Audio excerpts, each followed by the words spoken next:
akong maisip, pero ito lang talaga yung naiisip ko. I don't want it to be sad, pero I guess that's the reality of life.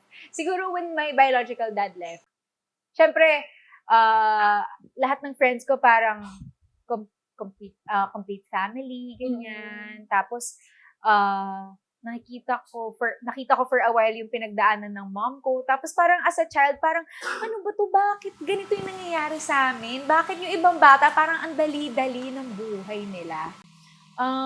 And then, now when I look back, I see I see the bigger picture. I see the story that God has painted for me. And yun, now I get it. And I wouldn't change it for the world. Kasi that became the catalyst for so many things in my life eh.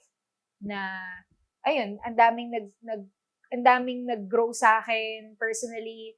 And naging stronger yung bond namin ng mom ko. Kasi nung time na yun, kami lang eh.